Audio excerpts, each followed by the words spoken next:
दोस्तों, जैसा कि मैंने आप सभी से वादा किया था कि मैं एक स्पेशल वीडियो अपलोड करूंगा जो specially CPC 1908 civil procedure code 1908 का जो कानून है उसके ऊपर रहेगा। जो स्पेशली हम लोग जो है AIB 20 का एग्जाम प्रिपरेशन कर रहे हैं, इसमें हम लोग सीपीसी 1908 के बारे में डिस्कस किए थे और मैंने आप सभी से वादा किया था कि मैं एक स्पेशल वीडियो लाऊंगा सीपीसी के ऊपर, जो स्पेशली सीपीसी से रिलेटेड जो सारी चीजें जो इंपॉर्टेंट से पॉइंट है उसको उसके बारे में हम लोग डिस्कस करेंगे और आपको एक ही वीडियो के माध्यम से समझ में आ जाएगा कि जो सिविल कोर्ट है, सिविल कोर्ट के अंदर जो सिविल प्रोसीजर है, सीपीसी का जो भी प्रक्रिया है उसके तहत किस तरह से जो प्रैक्टिकल नॉलेज है, किस तरह से काम होते हैं, ऑर्डर रूल और जो सेक्शंस है वो किस तरह से उसमें इस्तेमाल होते हैं, किस तरह से हमको याद रखना है, जो ऑर्डर है इसमें उसको कैसे हमको याद रखना है। देखिए, सबसे पहले आपको पता होना चाहिए ये जो सीपीसी है ये क्या है, प्रोसीजरल लॉ है। ठीक है, यानी प्रक्रियात्मक विधि है। एक होता है सब्सटैंटिव लॉ, एक होता है प्रोसीजरल लॉ।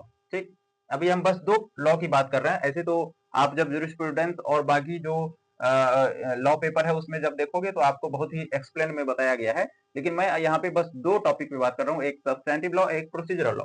सब्सटैंटिव लॉ क्या है, जैसे मान लीजिए आईपीसी या कॉन्ट्रैक्ट एक्ट है या बहुत सारे ऐसे कानून है जो स्पेशली जो है कानून बनाया गया है, और अगर उस कानून का जो यूज है अगर वो मिसयूज किया गया या यूज सही से नहीं किया गया तो उस कंडीशन में उसका जो है प्रोविजन है उसमें। ठीक है, वो हो गया सब्सटैंटिव लॉ।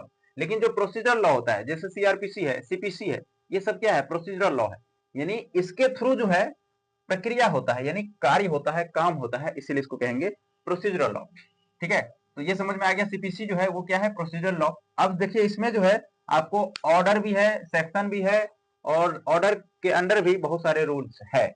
तो आपको याद कैसे रखना है, जैसे आपको पता होना चाहिए सीपीसी में जो है टोटल ऑर्डर कितना है, 51, और सेक्शन कितना है, 158। राइट, ऑर्डर जो 51 है, ये सारे ऑर्डर्स को क्या याद रखना है, बिल्कुल नहीं। इसमें जो इंपॉर्टेंट सब जो ऑर्डर है उसकी बात मैं करने वाला हूं कि आपको किस तरह से वो सारे ऑर्डर्स को अपने माइंड में सेट करके रखना है। देखिए, प्रैक्टिकल नॉलेज की बात है। जैसे कोई सिविल कोर्ट है और उस कोर्ट में कोई भी व्यक्ति पहुंच गया है, ठीक है, कोई प्लेंट फाइल करने के लिए पहुंच गया है। ठीक, तो जो प्लेंट यानी जो वाद पत्र है वो फाइल करने के लिए वहां पे गया है, तो उसको हम क्या बोलेंगे, प्लेंटिफ। यानी जो प्लेंट फाइल करने वाला व्यक्ति है उसको बोलेंगे प्लेंटिफ, यानी फर्स्ट पार्टी। आप वो फाइल किया है प्लेंट, उसको बोलेंगे डिफेंडेंट, यानी प्रतिवादी, है ना। ये हो गया वादी और ये हो गया प्रतिवादी, यानी सेकेंड पार्टी। और ये जो प्लेंटिफ और डिफेंडेंट है ये दोनों मिल करके क्या बन गया, पार्टीज टू द सूट। यानी जब भी कोई सूट फाइल किया गया कोर्ट के अंदर, जैसे मान लीजिए प्लेंट जो है फाइल किया गया, तो जब भी जैसे प्लेंट तो कोई भी सूट है तो सारे सूट को हम प्लेंट बोलेंगे, लेकिन सूट जो है डिफरेंट अलग अलग सूट हो सकता है। जैसे कोई मनी रिकवरी सूट है, कोई पार्टीशन सूट फाइल कर रहा है, कोई पोजेशन सूट फाइल किया है, डिफरेंट डिफरेंट टाइप्स के जो है सूट हो सकते हैं। तो ये जो प्लेंटिफ और डिफेंडेंट है ये दोनों मिलकर के क्या बन गया, पार्टीज टू द सूट। ये कहां पे है, ऑर्डर 1।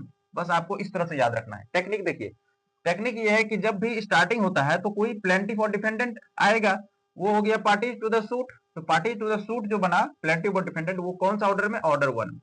उसके बाद है फ्रेमिंग ऑफ द सूट। जब ये प्लेंट ये सूट फाइल होगा तो सूट फाइल करने के बाद क्या किया जाएगा, उसको फ्रेम किया जाएगा। तो फ्रेमिंग ऑफ द सूट कहां पे है, ऑर्डर 2 में। जब फ्रेमिंग भी हो गया, ठीक है, उसके बाद किसका जरूरत पड़ेगा, प्लीडर का या वकील का। तो प्लीडर और वकील कहां पे है, ऑर्डर 3 में। उसके बाद देखिए जब प्लीडर भी हो गया उसके बाद क्या होगा, इंस्टीट्यूशन ऑफ द सूट, है ना। सूट जो है इंस्टीट्यूशन, सूट का इंस्टीट्यूशन किया जाएगा, यानी इंस्टीट्यूट किया जाएगा। तो वो कहां पे है, institution of the suit, order 4 में। उसके बाद क्या है, इशू एंड सर्विस ऑफ समन। जब इंस्टीट्यूट भी हो गया उसके बाद क्या किया जाएगा, समन जो है इशू किया गया, इशू किया जाएगा डिफेंडेंट को या विटनेस को या बाकी जो भी सर्विसेज है वो किया जाएगा जब इंस्टीट्यूशन हो जाएगा उसके बाद। तो ये कहां पे है, ऑर्डर 5 में, यानी issue and service of summons जो है ऑर्डर 5 में है। उसके बाद देखिए 5 के बाद प्लीडिंग, प्लीडिंग कहां पे है, ऑर्डर 6 में। अब प्लीडिंग ऑफ प्लेंटिफ, यानी प्लेंटिफ जो है फर्स्ट पार्टी जो वादी है उसका जो प्लीडिंग होगा, यानी वो जो भी कुछ अपने प्लीडर के थ्रू फाइल किया है, प्लेंट फाइल किया है, तो यानी जो प्लीडिंग ऑफ प्लेंटिफ है यानी उसका जो प्लीडिंग होगा उसको बोलेंगे प्लेंट, है ना, यानी वाद पत्र। ये कहां पे है, प्लेंट कहां पे है, ऑर्डर 7 में। और जब प्लेंट फाइल होगा, जो डिफेंडेंट है उसको समन जारी किया जाएगा। उसके बाद जब वो अपीयर होगा डिफेंडेंट, तो उसको क्या फाइल करना पड़ेगा, क्या जवाब लगाना पड़ेगा? देखिए, प्लीडिंग ऑफ द डिफेंडेंट, यानी जो डिफेंडेंट है सेकंड पार्टी, वो अपने तरफ से जवाब सबमिट करेगा, तो उसको हम क्या बोलते हैं? डब्ल्यूएस, ऐसे शॉर्ट में डब्ल्यूएस बोलते हैं। इसको लॉन्ग में जो है आप समझ सकते हैं रिटन स्टेटमेंट, ठीक है। तो जो प्लेंटिफ है वो जो प्लीडिंग देगा अपना, तो उसको बोलेंगे प्लेंट, ठीक है, ऑर्डर 7 में है। और जो डिफेंडेंट है वो अपना जवाब सबमिट करेगा, जब उसको समन जाएगा उसके बाद वो आकर के जवाब सबमिट करेगा, तो उसको बोलेंगे डब्ल्यूएस, यानी रिटन स्टेटमेंट। ये कहां पे है? ऑर्डर 8 में। आप लोग अगर सिविल प्रैक्टिस में हो, सिविल कोर्ट में प्रैक्टिस कर रहे हो, तो आपको ये सारी चीजें पता होगा। जैसे कि अगर फर्स्ट पार्टी जो है प्लेंट फाइल किया है, तो उसका जो है प्लेंट उसको बोलेंगे, उसके बाद जो है समन इशू होगा उसको बोलेंगे, जब डिफेंडेंट अपने साइड से जवाब लगाएगा तो उसको बोलेंगे डब्ल्यूएस, यानी रिटन स्टेटमेंट। ये ऑर्डर 8 के अकॉर्डिंग से, ऑर्डर 8 के तहत जो है रिटन स्टेटमेंट सबमिट किया जाता है कोर्ट के अंदर, राइट। इसके बाद देखिए, जब ये डब्ल्यूएस भी फाइल हो गया तो उसके बाद क्या होगा? Appearance of the parties and consequence of non appearance. दोनों पार्टी को समन गया।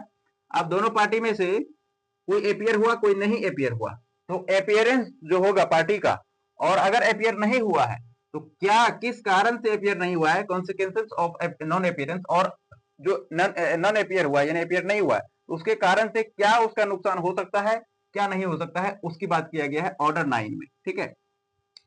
Examination of the parties by the court, यानी जब एपियर भी हो जाएगा उसके बाद जो है पार्टी का, दोनों पार्टी का कोर्ट के द्वारा एग्जामिन किया जाएगा, यानी परीक्षण किया जाएगा। वो कहां पे है? ऑर्डर 10 में। उसके बाद जब एग्जामिन हो जाएगा तो उसके बाद क्या होगा? Discovery and inspection. अगर कुछ मान लीजिए एविडेंस मिला या कुछ ऐसा डिस्कवर हुआ, तो ये कहां पे होगा? डिस्कवरी एंड इंस्पेक्शन कहां पे है? ऑर्डर 11 में। जब ये सारा कुछ हो जाएगा तब क्या होगा? एडमिशन। एडमिशन कहां पे है? ऑर्डर 12 में। देखिए, आप लोग देखते होंगे कि जो बहुत सारे केस को आप चेक करते होंगे स्टेटस क्या है, तो उसमें आपको दिखा रहा होगा एडमिशन में है या डिस्कवरी इंस्पेक्शन में है, एग्जामिनेशन ऑफ द पार्टी, इस तरह से है। तो उसमें से एडमिशन जो है ऑर्डर 12 के तहत होता है। जब ऑर्डर 12 भी हो गया तो उसके बाद क्या होगा? Production, impounding and return of documents. अगर कुछ प्रोड्यूस करना है वो प्रोड्यूस करेगा, या मान लीजिए कोई इंपाउंडिंग का है, या मान लीजिए उसको जो है कोर्ट को लग रहा है कि ये जो प्लेंट है ये ऐसे ही फाइल कर दिया गया है, इसका कोई बेबुनियाद जो है फाइल किया गया है, तो उस कंडीशन में क्या होगा? उस प्लेंट को रिटर्न कर दिया जाएगा, डॉक्यूमेंट्स को रिटर्न कर दिया जाएगा। या जो डॉक्यूमेंट अननेसेसरी डॉक्यूमेंट्स है प्रोड्यूस किया गया है, तो उसको भी रिटर्न कर दिया जाएगा। तो ये कहां से? ऑर्डर 13 के अकॉर्डिंग, है ना, production, impounding and return of the document. उसके बाद जो है फ्रेमिंग ऑफ द इशू, जो भी इशू है उसको फ्रेमिंग किया जाएगा, फ्रेम किया जाएगा। तो फ्रेमिंग ऑफ इशू कहां पे है? ऑर्डर 14 में। उसके बाद ऑर्डर 15 में क्या है? देखिए ध्यान से, disposal of the suit at first hearing. अब मान लीजिए फर्स्ट हियरिंग में ही केस डिस्पोज हो गया, जो सूट है वो डिस्पोज ऑफ हो गया, तो disposal of the suit in first hearing कहां पे है? ऑर्डर 15 में। तो आपको बस याद रखना चाहिए, याद रखना पड़ेगा कि ऑर्डर 1 में क्या है, ऑर्डर 2 में क्या है, ऑर्डर 13 में क्या है। इस तरह से जो है, जैसे मान लीजिए मैं आपको ऐसे ही बोल रहा हूँ कि ऑर्डर 5 में क्या है, तो ऑर्डर 5 में है इशू एंड सर्विस ऑफ समन, है ना। ऑर्डर 12 में क्या है? एडमिशन है। ऑर्डर 15 में क्या है? Disposal of the suit at first hearing. तो ये सारे जो ऑर्डर है आपको इस तरह से माइंड में सेट करके रखना पड़ेगा, इस तरह से ही आपको याद रखना पड़ेगा कि कौन से ऑर्डर में क्या है, और तभी जाके जो है एग्जाम हॉल के अंदर अगर उससे रिलेटेड कोई क्वेश्चन है तो आप फटाफट पर्टिकुलर उस ऑर्डर में जाओगे और आपको पता चल जाएगा। और ये सिर्फ एआईबी एग्जाम के लिए नहीं, बल्कि जब आप सिविल कोर्ट में प्रैक्टिस करोगे, सिविल प्रैक्टिस में रहोगे, तो उस समय भी आपको ये चीजें बहुत ज्यादा काम में आएगा, ठीक है। तो आपको जो है सारा कुछ समझना पड़ेगा। सेक्शन जो है वो तो हम लोग पहले भी कवर कर चुके हैं, और जो इंपॉर्टेंट है वो सब हम लोग ऑलरेडी कवर कर चुके हैं, लेकिन ऑर्डर जो है, ऑर्डर आपको हमेशा याद रखना पड़ेगा और हमेशा काम आएगा, ठीक है। तो इस तरह से जो है आप इस स्ट्रेटेजी से आप ऑर्डर को माइंड में सेट करके रख सकते हैं। ऑर्डर 15 तक हम लोग समझ चुके हैं। अगला देखिए क्या है? Summon and attendance of witness, right. यानी विटनेस को जो समन भेजा जाएगा और उसका जो अटेंडेंस होगा, वो बात किया गया है किसमें? ऑर्डर 16 में। उसके बाद एडजॉर्नमेंट की बात किया गया है ऑर्डर 17 में।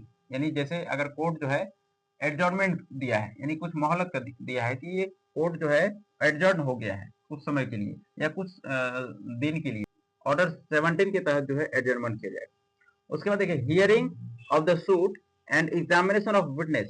जो सूट है, जब सूट फाइल किया गया है, यानी प्लेंट जो फाइल किया गया है, उसकी सुनवाई जो होगी, यानी उसका जो हियरिंग होगा, और एग्जामिनेशन जो है, विटनेस का जो एग्जामिनेशन किया जाएगा वो ऑर्डर 18 के तहत किया जाएगा।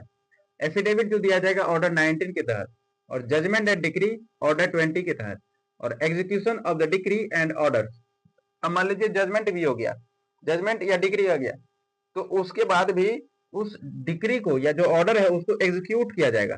वो एग्जीक्यूशन कहाँ पे किया जाएगा? ऑर्डर 21 के तहत, है ना। तो ये जो है ऑर्डर 1 से लेकर के ऑर्डर 21 तक जो है बहुत ही शॉर्ट में, और यही जो है प्रोसेस है सिविल कोर्ट के अंदर जो भी केसेस फाइल होते हैं, और उसका जो है फाइल करने से लेकर के जजमेंट और उसका एग्जीक्यूशन, डिग्री का एग्जीक्यूशन या डिग्री या ऑर्डर का एग्जीक्यूशन कराने तक का जो सफर है वो ऑर्डर 1 से लेकर के ऑर्डर 21 तक है।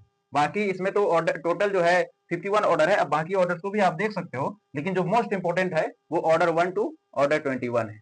प्रक्रिया है ऑर्डर 1 से लेकर के ऑर्डर 21 तक, ये समझिए टोटल जो है सिविल ट्रायल का यही चक्र है। सिविल ट्रायल जो है सिविल कोर्ट के अंदर जो चलता है उसका ये पूरा प्रोसेस है और ये पूरा चक्र है। कोई क्वेश्चन है आपके मन में, सवाल है, तो आप अपना सवाल जो है कमेंट बॉक्स में रख सकते हैं, मैं सारे सवालों के जवाब दूंगा। और वीडियो को लाइक करें, अपने कॉन्टेक्ट में सभी लोगों के साथ शेयर जरूर करें। पहली बार आए हैं तो प्लीज अपने चैनल को सब्सक्राइब जरूर कर लें और नोटिफिकेशन भी ऑन कर लें, ताकि कोई भी वीडियो अपलोड होगा तो आपको नोटिफिकेशन मिल जाएगा। और अगर व्हाट्सएप ग्रुप से जुड़ना चाहते हैं तो डिस्क्रिप्शन बॉक्स में आपको लिंक मिल जाएगा, आप वहां से डायरेक्ट आप व्हाट्सएप पे डायरेक्ट कनेक्ट हो सकते हैं, क्योंकि बहुत कम समय अब बच गया है, ठीक है। और इतने कम समय में हम सभी को सारा जो टारगेट है वो पूरा करना है। थैंक यू सो मच, बहुत बहुत धन्यवाद।